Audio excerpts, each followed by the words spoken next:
Hi guys, a very warm welcome to all of you. आज की video में आपसे बात करूंगा मैं जिस स्टोरी के बारे में, उसका नाम है द लास्ट लेसन। ये स्टोरी है लैंग्वेज की इंपॉर्टेंस के ऊपर, कि जो लैंग्वेज है वो कितनी इंपॉर्टेंट रोल प्ले करती है एक इंसान की आइडेंटिटी को बनाने में। अब स्टोरी क्या है? ये स्टोरी है 1870 के आसपास की।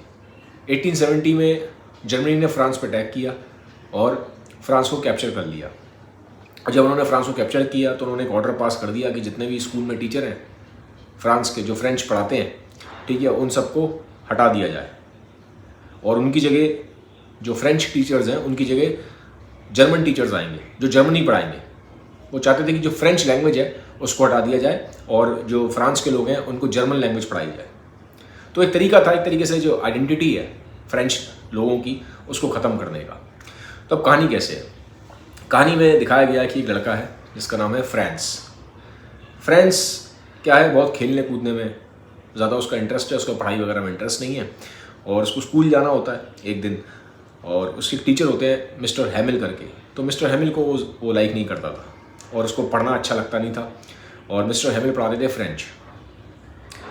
तो दिखाया गया किस तरह से वो स्कूल जा रहा है, लेकिन उसको पसंद नहीं है स्कूल जाना, क्लास में बैठना पसंद नहीं है, स्पेशली मिस्टर हैमिल की क्लास में। ठीक है, उसको खेलना कूदना पसंद है, जैसे मैंने आपको बताया। तो क्लास में लेट पहुंचता है मिस्टर हैमिल की, और जब वो लेट पहुंचता है तो उसे डर लगता है कि मिस्टर हैमिल उसको स्कोल्ड करेंगे, उसको डांटेंगे, लेकिन ऐसा कुछ होता नहीं है। ठीक है, वो चुपचाप आके क्लास में बैठ जाता है और वो देखता है कि आज मिस्टर हैमिल की क्लास में बहुत भीड़ है, जितनी नॉर्मली होनी चाहिए उससे ज़्यादा भीड़ है। और आसपास के एरिया के जितने लोग थे वो भी आए हुए थे, काफ़ी लोग थे। ठीक है, उसकी एज से बड़े बड़े लोग भी वहाँ बैठे हुए थे उनकी क्लास को लेने के लिए। उसका रीज़न क्या था?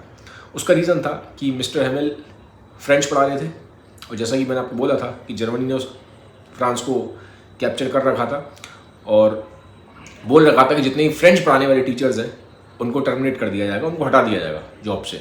तो वो मिस्टर हैमिल का आज एक लास्ट लेक्चर था। इस लेक्चर के बाद मिस्टर हैमिल की ड्यूटी चली जाती।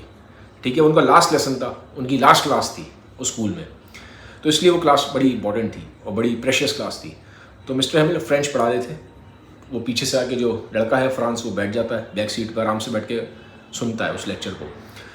और जब वो उस लेक्चर को सुनता है तो उससे इस चीज़ की रियलाइजेशन होती है कि मिस्टर हैमिल बड़े इमोशनल हो रहे हैं, बड़े इमोशनल हो रहे थे, क्योंकि उनको पता था कि जो लैंग्वेज है, वो जिस लैंग्वेज फ्रेंच लैंग्वेज को पढ़ा रहे हैं, अब वो नहीं पढ़ाई जाएगी फ्रांस के लोगों को, क्योंकि ऑर्डर था कि अब कोई फ्रेंच लैंग्वेज नहीं पढ़ाएगा, उसके बाद से वहाँ पे जर्मन लैंग्वेज पढ़ाई जाएगी।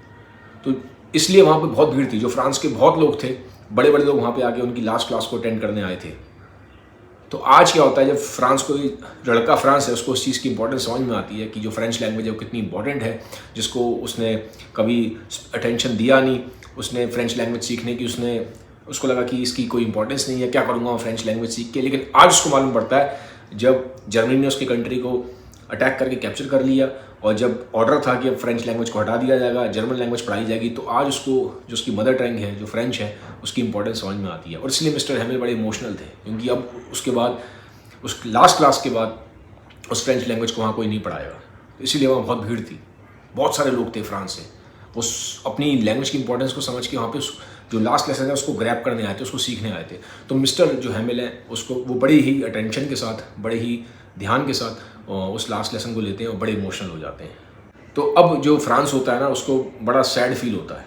जो लड़का था फ्रांस, उसको बड़ा सैड लगता है, उसको ही फील्स वेरी अशेम्ड कि उसने फ्रेंच लैंग्वेज को इंपॉर्टेंस क्यों नहीं दी, उसने अपनी मदर टंग को इंपॉर्टेंस क्यों नहीं दी, क्यों नहीं उसको अभी तक उसने सीखा, क्योंकि अब टाइम कम था, आज उनका लास्ट लेसन था मिस्टर हैमिल का। ठीक है, तो इसी के साथ यहाँ पे कहानी ख़त्म होती है। अब कहानी की सिग्निफिकेंस क्या है, क्या राइटर यहाँ पे मैसेज देना चाहता है? इसमें सबसे बड़ा जो लेसन आता है वो ये निकल के आता है कि जो मदर टंग होती है वो बहुत इंपॉर्टेंट होती है। ठीक है, मदर टंग एक सिर्फ मीन्स ऑफ कम्युनिकेशन नहीं है, वो आदमी को एक बहुत बड़ी उसको पहचान देता है। ठीक है, उसको उसके कल्चर से जोड़ के रखता है।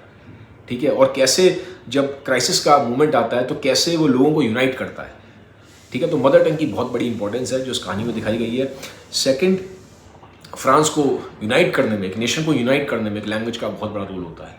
ठीक है, और कभी भी हमें जो हमारी जो मदर टंग है उसको कभी भी टेकन फॉर ग्रांटेड नहीं लेना चाहिए, हमें उसको सीखना चाहिए, क्योंकि जो हमारी मदर टंग है वो एक बहुत स्ट्रॉन्ग रोल प्ले करती है हमारी आइडेंटिटी को बनाने में। ये थी आज की स्टोरी। आई होप आपको वीडियो अच्छा लगा होगा। Thank you, have a nice day, take care.